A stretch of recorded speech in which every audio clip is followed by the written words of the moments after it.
روز 1 март дар кӯхи суруш пойтахт маросими тақдими ҷоизаҳои президенти тоҷикистон ба варзишгарони аз ҳама комёб дар соли 2021 баргузор шуд. дар умум 32 варзишгар миёни калонсолон, ҷавонон ва наврасон дар чемпионатҳои осиё оид ба 4 намуди варзиш дзюдо, гӯштин, бокс, теквандо сазовори медал ва ҷоизаҳои президентӣ гардиданд. бо ин мақсад аз фонди президенти ҷумҳурии тоҷикистон 450 000 сомонӣ ҷудо шуда буд. хабар дод сомонаи кумитаи миллии олимпии тоҷикистон.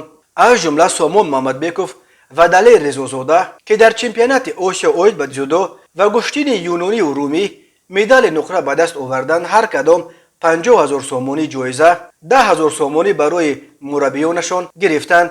гӯштингирон Комношой Устопериён ва Темур Раимов, ду мушзани мард Баҳодур Усмонов ва Шаҳбоз Неъматуллоев ва ду бонуи мушзан Миҷгона Самадова ва Шоира Зулқайнарова, ҳамчунин теквандочӣ Мору Ҳалимова барои медалҳои биринҷии чемпионати осиё ҳар кадом бо 25 000 сомонӣ, 5 000 сомонӣ барои мураббиёнашон сарфароз гардида шуданд.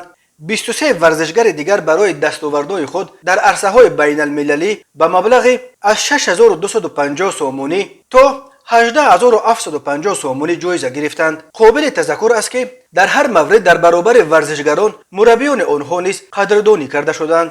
ёдовар мешавем ки ҷоизаи президенти ҷумҳурии тоҷикистон ба ғолибон ва ҷоизадорону мусобиқаҳои варзишии байналмилалӣ аз соли 2015 таъсис ёфта дар давоми 7 сол 201 ҷоиза аз номи президент ба варзишгарон ва мураббиёнашон тақдим гардидааст. маблағи умумии сарфшуда барои ҷоизаҳои президент дар ин 7 сол 4 392 500 сомониро ташкил дод.